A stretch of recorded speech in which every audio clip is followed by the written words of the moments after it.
Hello students, आज हम लोग बात करने वाले हैं क्लास 11th के टॉपिक की। That is your logic gates कि लॉजिक गेट क्या होते हैं, किस तरीके से काम करते हैं। और जो हम लोगों ने बुलियन अलजेब्रा के लॉजिक्स पढ़े हुए हैं, दैट मीन्स 0 और 1 के फॉर्म में चीज़ें होती हैं, किस तरीके से ट्रुथ टेबल बनती है, वो सारी चीज़ें हम लोग यहाँ पर देखने वाले हैं। बट लॉजिक गेट्स के अंदर जाने से पहले, लॉजिक गेट्स के बारे में डिटेल जानने से पहले, we are going to know about PCB printed circuit board. Printed circuit board क्या होता है, कैसे काम करता है, इसके बारे में बात करने वाले हैं। मेरे ख्याल से ये आप लोगों ने, सब लोगों ने देखा होगा इस तरीके का आप लोगों ने देखा होगा, जो मोबाइल के अंदर ग्रीन कलर का बोर्ड होता है और डिफरेंट इलेक्ट्रॉनिक्स में वो इस तरीके का बोर्ड होता है। तो इसका काम क्या होता है, यहाँ पर देख रहे हो बहुत सारे ऐसे आपको मैप टाइप का मिलेगा, रास्ते दिखाई देंगे कि किस तरीके से ये एक दूसरे से कनेक्टेड है। तो बेसिकली ये जो रास्ते टाइप के आपको दिखाई देने, देख रहे हो डार्क ग्रीन कलर है और यहाँ पे लाइट ग्रीन कलर में जो रास्ते टाइप के दिखाई दे रहे हैं, इनका मतलब क्या है, ये किस तरीके से काम करते हैं, ये इस तरीके से क्यों बने हुए हैं। तो उसको हम लोग सबसे पहले नंबर पे समझते हैं। जैसे आपके पास कोई दो चीज़ें हैं, जैसे आपके पास कोई दो सर्किट हैं, ऐसे सिंपल टर्म्स में बात करूं, जैसे सीलिंग फ़ैन लगा होता है। सीलिंग फ़ैन में आप क्या करते हो, सीलिंग फ़ैन में यहाँ से तार लेकर के जाते हो, ऐसे करके स्विच में लगा देते हो और स्विच में क्या कर देते हो, यहाँ पे बोर्ड में पावर सप्लाई दे देते हो, तो ये क्या होता है, पंखा चलने लगता है। अब ये तो चीज़ हुई जब आपके पास दूरी ज़्यादा है और आपके पास बड़ी डिवाइस है, दैट मीन्स यहाँ पर पंखा बड़ा है, स्विच बोर्ड भी बड़ा है। बट जब हम लोग बात करते हैं छोटे छोटे इलेक्ट्रॉनिक कंपोनेंट्स की, जैसे मैं आपको यदि डायग्राम दिखाऊँ, तो suppose we are talking about these type of components. ये क्या है, कंप्यूटर का मदरबोर्ड। अब इसमें देख रहे हैं कितने छोटे छोटे कंपोनेंट्स हैं, ये बिल्कुल किसी गांव के मैप की तरह लगता है। इसमें पानी की टंकी भी है, एम्बुलेंस का बन जाने का रास्ता भी है, स्कूल कॉलेज की बिल्डिंग भी, इस तरीके से जो दिखाई देता है, जैसे हम लोग इमेजिनेशन करते हैं। तो जब ये छोटे छोटे कंपोनेंट्स है, सपोज़ आपको छोटे छोटे 100-150 कंपोनेंट्स को आपस में जोड़ना है, तो डेफिनेटली आप क्या कर सकते हो, ऐसे तार लगा करके जोड़ सकते हो ऐसे करके। लेकिन फिर उसमें जैसे मदरबोर्ड अभी मैंने दिखाया, उतने सारे कंपोनेंट्स को जब आप ऐसे करके तार के साथ जोड़ोगे, तो आपके पास ऐसे करके ढेर सारे पूरे तारी तार हो जाएंगे। और उसमें से कोई चीज़ ख़राब हुई, कोई चीज़ कहीं शॉर्ट सर्किट हुआ, किसी का तार बदलना है, तो ये बहुत बड़ा हेक्टिक काम हो जाएगा और आपको इसको बदलने के लिए बहुत ज़्यादा स्किल्स की ज़रूरत पड़ेगी, बहुत ज़्यादा टाइम लगेगा और बहुत ज़्यादा संभावना है कि आप एक चीज़ सही करो और अगली चीज़ ख़राब हो जाए। इसीलिए they have come up with the concept of this PCB. Printed circuit boards क्या होता है, प्रिंटेड सर्किट बोर्ड कंप्यूटर की मदद से ऐसे करके डार्क ग्रीन कलर की ऐसे करके एक आपकी प्लेट टाइप की होती है डार्क ग्रीन कलर की। और उसमें क्या होता है प्रिंटेड सर्किट बोर्ड में, जिसमें आप क्या करते हो, कंप्यूटर में एक सॉफ्टवेयर होता है और एक स्पेशल टाइप का प्रिंटर होता है। तो यहाँ पर सॉफ्टवेयर की मदद से आप ऐसे करके डिज़ाइन करते हो उनको, कौन से कंपोनेंट को कैसे जोड़ना, कहाँ जोड़ना है। और उसके बाद जब इस प्लेट को आप एक स्पेशल टाइप की मशीन, समझ लीजिए जैसे प्रिंटर होता है वैसी टाइप की मशीन में डालते हो, तो वो क्या करती है, वो इसमें ऐसे करके कनेक्शंस कर देती है, यहाँ से यहाँ, यहाँ से यहाँ। जो आपको भी लाइनें दिखाई दे रही थी ना लाइट ग्रीन कलर की, तो बेसिकली वो क्या है, वो सारे के सारे कनेक्शंस है। यदि मैं आपको फिर से डायग्राम दिखाऊं, और इस तरीके से ये जो है ना, ये जो आपको लाइट ग्रीन कलर की लाइनें दिखाई दे रही हैं आपस में एक दूसरे से कनेक्शन करते हुए, ये क्या है, ये सारे के सारे आपके कनेक्शंस है। बेसिकली यदि आप इस तरीके से कनेक्शंस नहीं करना चाहते, तो उस केस में आप वायर के थ्रू भी कर सकते हो, बट वहाँ पर प्रॉब्लम वही हो जाएगी कि ढेर सारे वायर्स हो जाएंगे जब आप कंप्यूटर के मदरबोर्ड में 100 से 150 कंपोनेंट्स को जोड़ोगे, तो फिर हम लोगों के सामने वही चीज़ आ जाती है। तो उस केस में हम लोगों ने क्या किया, हम लोगों ने सहारा लिया पीसीबी का, कंप्यूटर की मदद से ऐसे करके सॉफ्टवेयर में डिज़ाइन कर दिया। उसके बाद यहाँ पर इसका पीसीबी का प्रिंटर होता है, जिसके अंदर आप ये शीट डालते हो, तो वो ऐसे करके पूरा सर्किट कंपोनेंट ऐसे करके बना करके वापस दे देता है। अब इस शीट में हर चीज़ का प्लेस फिक्स है, वहाँ पे कंपोनेंट, यदि आपने कभी ऐसा मदरबोर्ड उठा करके देखा होगा, तो वहाँ कंपोनेंट के नाम भी लिखे होते हैं। यहाँ पे कैपेसिटर लगेगा, यहाँ पे रेजिस्टेंस लगेगा, यहाँ पे ये लगेगा, यहाँ पे ये लगेगा, पूरा नेमिंग होती है। तो उस केस में क्या करना है, जो छोटे छोटे कंपोनेंट्स हैं, आपको छोटे छोटे कंपोनेंट्स उठा करके बस यहाँ पे फिट कर देना है, यहाँ पे शोल्डर कर देना है। शोल्डरिंग मेरे ख्याल से आप लोग जानते होंगे, जिसमें ऐसे करके बड़ी सी गन होती पेन की तरह ऐसे करके, और उसको ऐसे करके गर्म कर लेते हैं, और गर्म करने के बाद उसमें आगे ऐसे करके लिक्विड कह रहे हैं, वायर लगाते हैं और एक पेस्ट लगाते हैं, शोल्डरिंग पेस्ट और शोल्डरिंग वायर बोलते हैं। उसकी मदद से चमकीला गोल्डन कलर का होता है, उसको यहाँ पे लगा देते हैं और ये गर्म होता है, तो उसकी मदद से यहाँ पे कंपोनेंट्स को फिक्स कर देते हैं।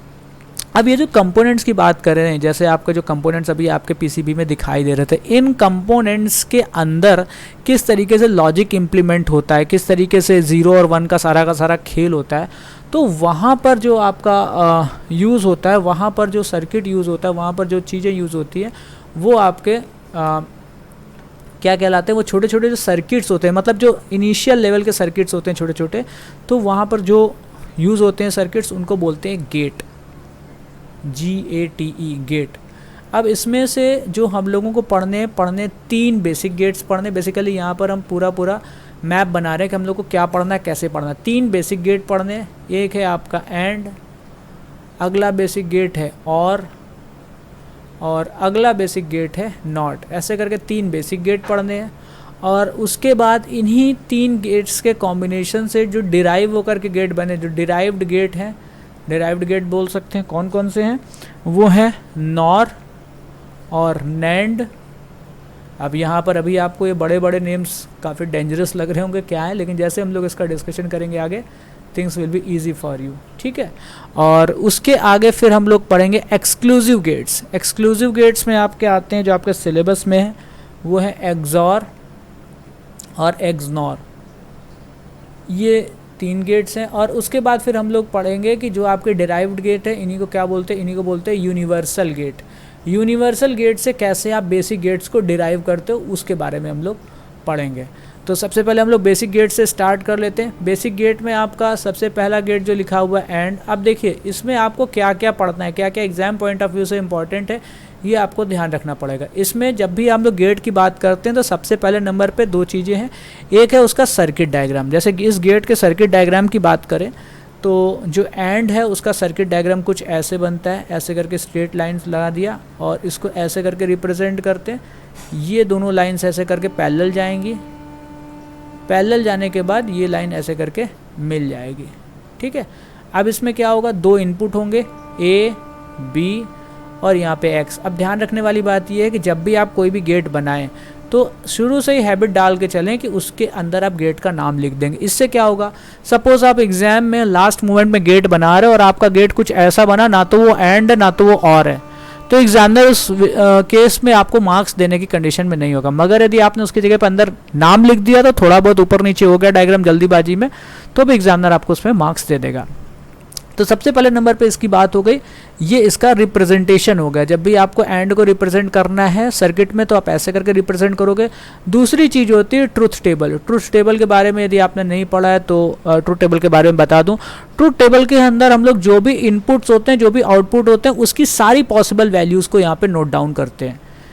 मतलब तो उस केस में क्या होगा, जब ए बी की वैल्यू लिखेंगे तो 0 0 0 1 1 0 1 1, इसके अलावा कोई दूसरी कंडीशन नहीं बनेगी। तो जब ये बात करेंगे तो एंड का जो लॉजिक होता है वो सीधा सा लॉजिक होता है, जब दोनों इनपुट 1 है, फिर से रिपीट कर रहा हूँ, जब दोनों इनपुट 1 है तो यहाँ पर आउटपुट 1 आएगा, बाकी सारे केसेस में 0 आएगा। फिर से रिपीट कर रहा हूँ, जब दोनों इनपुट 1 है तो यहाँ पे 1 आएगा, बाकी सारे केसेस में 0 आएगा। तो ये तो हुआ एंड का लॉजिक। और ये हुआ, अब देखिए हर एक गेट में, ये एंड गेट में भी 2 वेरिएशंस हैं। यहाँ पर पहला है, ये है 2 इनपुट वाला। अब हम लोग बात करेंगे नेक्स्ट पेज पे 3 इनपुट वाला।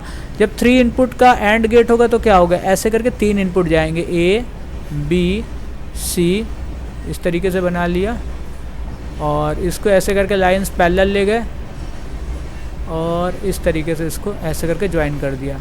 यहाँ पे क्या है, यहाँ पे आउटपुट X ही रहेगा, इस तरीके से बना लिया। अब इसकी ट्रुथ टेबल बनाएंगे तो 3 वेरिएबल्स हैं, तो 3 वेरिएबल के हिसाब से चीज़ें होंगी, A B C और यहाँ पर आ गया X। 3 वेरिएबल के पॉसिबल सारे के सारे कंडीशंस लिखेंगे, 0 0 1 0 0 1 0 1 0 0 1 1 1 0 0 1 0 1 1 1 0 1 1 1, सारी पॉसिबल कंडीशंस लिख लिया। लॉजिक अभी भी यही रहेगा ट्रुथ टेबल का। लॉजिक क्या है, जहाँ पर सारे के सारे इनपुट्स 1 है वहाँ पर आउटपुट 1 दे दो, बाकी सगळे आउटपुट 0 0 0 0 0 0 0 दे दो। तो इस तरीके से ये रिप्रेजेंटेशन होता है और एंड का। इसका लॉजिक याद रखने का मतलब है, जैसे आपको बोला गया question number 6 and question number 7 आपको करना है। तो उस केस में क्या करोगे, जब दोनों ही क्वेश्चंस करोगे तभी वो आपका कंप्लीट माना जाएगा। क्वेश्चन नंबर 6 और क्वेश्चन नंबर 7 दोनों ही करोगे तभी आपका पेपर कंप्लीट माना जाएगा। बाकी यदि आपने ये किया ये नहीं किया तो भी इनकम्प्लीट है, ये नहीं किया ये किया तो भी इनकम्प्लीट है, दोनों ही नहीं किए तो भी इनकम्प्लीट है। तो कब कंप्लीट होगा, जब आप ये भी करोगे जब आप ये भी करोगे। तो उसी तरीके से ट्रुथ टेबल में जब आपके तीनों इनपुट 1 हो रहे हैं, सपोज यहाँ पे जब 3 वेरिएबल की बात कर रहे हैं तो ऐसे करके मैंने एक और ले लिया, क्वेश्चन नंबर 8 एंड लगा के लिखा हुआ है। अब कंप्लीट कब होगा आपका क्वेश्चन पेपर, जब आप तीनों ही इनपुट करोगे, मतलब तीनों ही क्वेश्चंस को अटेम्प्ट करोगे तभी कंप्लीट होगा, बाकी सारे केसेस में इनकम्प्लीट होगा। तो इसीलिए इसको इस तरीके से रिप्रेजेंट करते हैं। अब अगले गेट की बात करें तो अगला गेट है और गेट।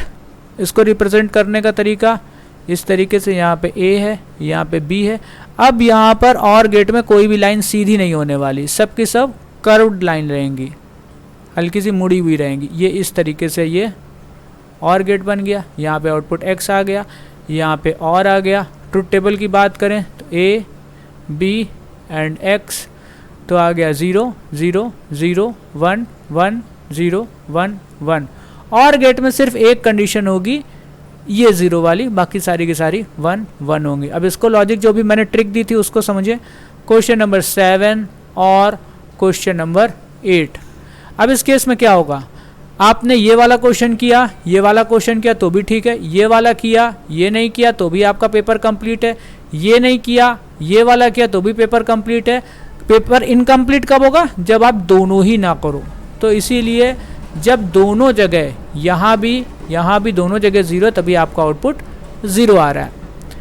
3 इनपुट की बात कर लेते हैं। तो 3 इनपुट के केस में A B C ऐसे करके 3 इनपुट आ गए और ये ऐसे करके और बन गया, all line should be connected. यहाँ पे आ गया, यहाँ पे x आ गया। अब 3 वेरिएबल के बारे में बात करेंगे तो ट्रुथ टेबल जल्दी से देख लेते हैं। ए बी सी, यहाँ पे आ गया x 0 0 0 0 0 1 0 1 0 0 1 1 1 0 0 1 0 1 1 1 0 1 1 1। इस केस में सिर्फ यहाँ पर 0 आएगा, बाकी सारी जगह पर आपका 1 आ जाएगा। लॉजिक याद रख करने का तरीका, यहाँ पे 3 क्वेश्चंस के बारे में बात करें, क्वेश्चन नंबर 7 और क्वेश्चन नंबर 8 और क्वेश्चन नंबर 9। इस केस में इनकम्प्लीट कब होगा आपका पेपर, जब तीनों ही नहीं अटेम्प्ट करोगे। तीनों में से कोई एक भी अटेम्प्ट कर लिया या तीनों को अटेम्प्ट कर लिया, सारे के सारे केसेस में आपका क्वेश्चन पेपर कंप्लीट माना जाएगा। अगले के विषय में बात करते हैं, अगले गेट के विषय में बात करते हैं, दैट इज़ नॉट गेट। इसको यदि थोड़ा सा याद करने की लैंग्वेज में बोलें तो इसको शीर्षासन भी बोलते हैं। मतलब पेपर में नहीं लिख लेते हैं, ट्रिक बता रहा हूँ ये याद रखने की। शीर्षासन में क्या होता है, इंसान उल्टा खड़ा हो जाता है। तो इस केस में सिंगल इनपुट होता है, ए आउटपुट है आपका x। यदि आपका इनपुट 0 है तो आउटपुट 1 है, यदि आउटपुट 1 है तो ये 0 है। रिप्रेजेंट करने का तरीका इस तरीके से होता है, ऐसे करके नॉट गेट को रिप्रेजेंट करते हैं। इसके अंदर आप लिख भी दोगे नॉट गेट तो काम हो जाएगा। सिंगल इनपुट होता है, आउटपुट x होता है। इसमें एक वेरिएबल से ज़्यादा कभी नहीं लिया जाता, 2 वेरिएबल 3 वेरिएबल वाला कोई इसमें चक्कर नहीं है। अब बात कर लेते हैं अगला। ये तो हो गए आपके, यदि मैं आपको टेबल में दिखाऊं जो हम लोगों ने बनाए थे, जो हम लोगों ने मैप बनाया था, ये एंड हो गया, और हो गया, नॉट हो गया, तीनों बेसिक गेट हो गए। अब देख लेते हैं डिराइव्ड गेट जो इन तीनों के कॉम्बिनेशन से बनते हैं। उनकी यदि बात करें तो आपका पहले नंबर पे आ जाता है नॉर गेट। नॉर गेट को कैसे रिप्रेजेंट करते हैं, यहीं पे लिख लेते हैं नॉर गेट जो n आगे लगा है बेसिकली ये नॉट के लिए स्टैंड करता है। तो नॉर गेट आपका जो रिप्रेजेंटेशन होता है वो ऐसे करके होता है, ऐसे बनाया। सबसे पहले नंबर पे और गेट बना लिया, और गेट ये बन गया। और गेट के आगे हमने यहाँ पे क्या किया, यहाँ पर एक गोला बैठा दिया, तो ये बन गया नॉर गेट। नॉर गेट का लॉजिक समझने के लिए यदि मैं इसको दूसरे टर्म्स में लिखूं तो नॉर गेट क्या कॉम्बिनेशन होगा, नॉर गेट कॉम्बिनेशन है ऐसे करके और बनाया, सॉरी ऐसे करके और बनाया, और के आगे लगा दिया नॉट, इस तरीके से। तो इसका लॉजिक याद करने के लिए आप इसको इस तरीके से डिकोड भी कर सकते हो, मगर जब गेट के सिंबल की बात आएगी तो यही आपका डायग्राम होगा। समझने के लिए इसको ऐसे भी बना सकते हो। अब यदि दो वेरिएबल की बात करें तो ए बी इस तरीके से आया, यहाँ पर आ गए इसकी ट्रूथ टेबल, तो उस केस में 0 0 0 1 1 0 1 1। अब यदि आपका और गेट होता तो क्या आता, और गेट होता, यहाँ पे बीच में रेड कलर से मैं और गेट का बना ले रहा हूँ, लेकिन आपको ऐसे बनाना नहीं, बस समझने के लिए बना रहा हूँ आपके। यदि यहाँ पर और गेट होता तो और गेट का आउटपुट क्या आता, और गेट का आउटपुट आता यहाँ पर 0 होता, बाकी सारी की सारी जगह पे 1 होता है। बट यहाँ पर क्या है, यहाँ पर है नॉर गेट, तो नॉर गेट के केस में क्या होगा, नॉर गेट के केस में ये होगा 1 0 0 0, उसी का उल्टा कर दिया, नॉट लगा देने से उसी का उल्टा हो गया, तो ये हो गई ट्रूथ टेबल। ठीक है, इसी तरीके से आपके 3 वेरिएबल की भी ट्रूथ टेबल बन जाएगी। 3 वेरिएबल की ट्रूथ टेबल को मैं यहाँ पे नहीं बना रहा हूँ। अगले गेट के बारे में बात करते हैं, नैंड गेट। नैंड गेट क्या है, नाम से ही समझ में आ गया होगा, ए बी दोनों के बीच में लगा हुआ एंड, इस तरीके से, और इसके आगे लगा दिया बिंदु, ये हो गया नैंड गेट।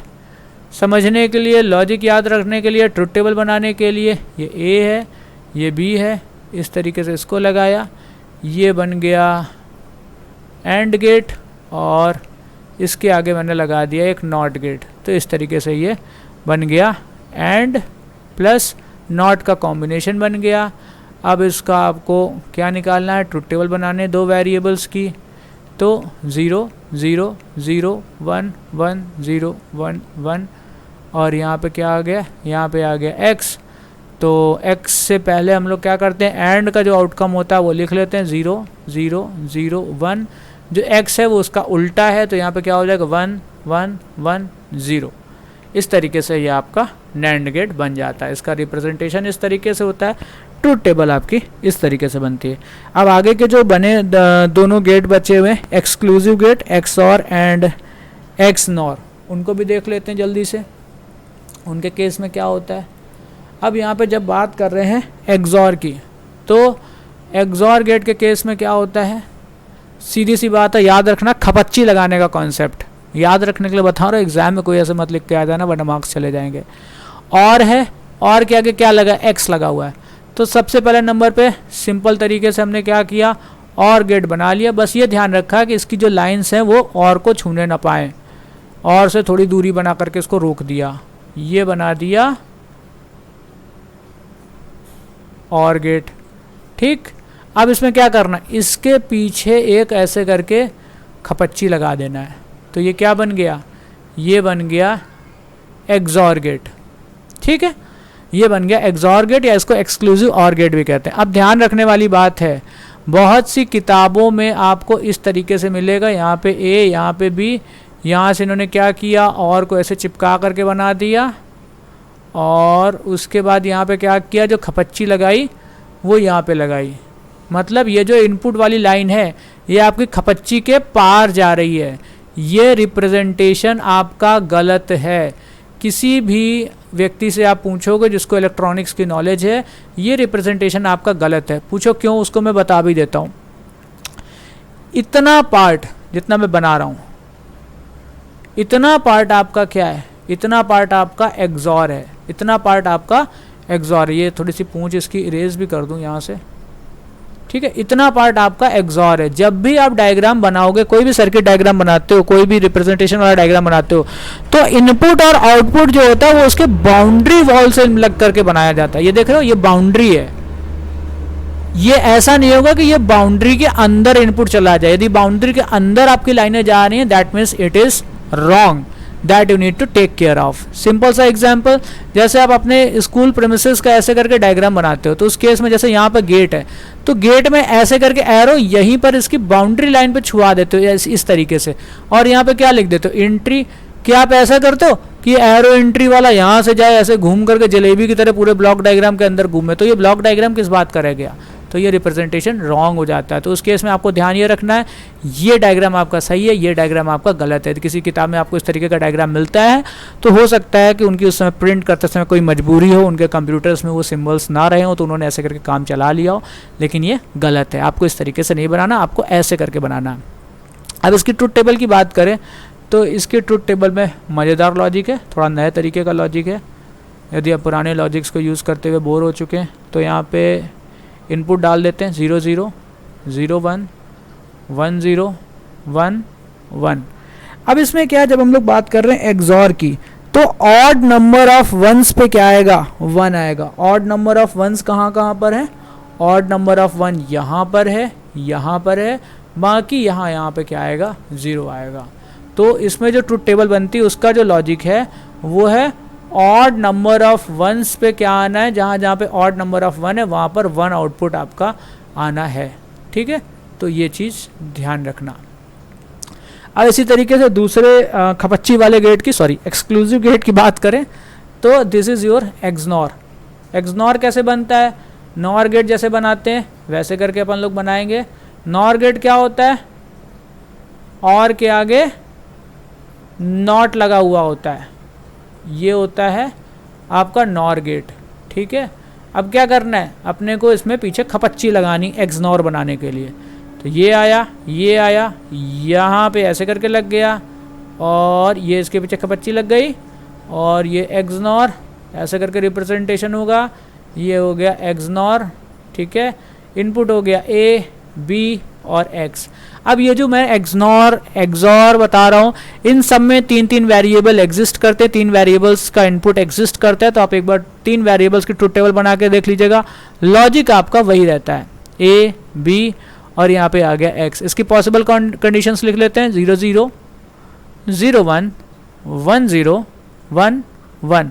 अब एक्सनॉर के केस में क्या होगा, एक्सनॉर के केस में वहाँ पर ऑड नंबर ऑफ वंस पे 1 था, यहाँ पे क्या होगा इवन नंबर ऑफ वंस पे यहाँ पे 1 आउटपुट है। तो इवन नंबर ऑफ वंस कहाँ पर है, इवन नंबर ऑफ 1 यहाँ पर है और यहाँ पर है, बाकी दोनों जगह 0। अब देखिए दोनों के आउटकम कॉलम को मैच कर लीजिए, उसका X और इसका X एग्जैक्टली उल्टे हैं। ठीक है, तो ये हो गया खपच्ची वाले गेट जिनको बोलते हैं एक्सॉर एंड एक्सनॉर। अब रही बात यूनिवर्सल गेट्स जो हम लोगों ने दोनों पढ़े हैं, कौन कौन से, नॉर एंड नैंड, उनको यूज़ करके बेसिक गेट्स को डिराइव करना, वो हम लोग नेक्स्ट वीडियो में देखेंगे। So thank you everybody for watching this video. But if you have any doubt, कहीं पर भी कोई डाउट आ रहा है, कहीं पर भी कोई भी चीज़ आपको याद रखने में दिक्कत हो रही, then you can ask your doubts, you can clear your doubts. I will try my level best to give you the memory trick which you can learn, which you can easily enjoy करके पढ़ना सबसे ज़्यादा important होता है, जिसको आप याद रख सकें और खेल खेल में आपका बुलियन अलजेब्रा ख़त्म हो जाए। तो यदि आपको ऐसा कोई डाउट है प्लीज़ कमेंट सेक्शन में बिल्कुल सजेशंस आप अपने देख सकते हैं। कोई डाउट है तो वहाँ पर आप वो भी पोस्ट कर सकते हैं। I will try to respond it as soon as possible. So यदि आपको इसको देख करके वीडियो को थोड़ी भी नॉलेज गेन हुई है, प्लीज़ वीडियो को लाइक करिएगा, चैनल को सब्सक्राइब करिएगा और आप अपने इष्ट मित्रों के साथ जिनको भी इसमें बुलियन अलजेब्रा में कहीं पर भी कोई भी दिक्कत हो रही है उनके साथ इस वीडियो को शेयर करिएगा, ताकि उनका भी नॉलेज लेवल बढ़ सके और जो बुलियन अलजेब्रा है उसको ईजी से ईजी तरीके से हम लोग चीज़ों को समझ सकें। Thank you everybody for watching this video. With this I am going to end this session. Thank you once again.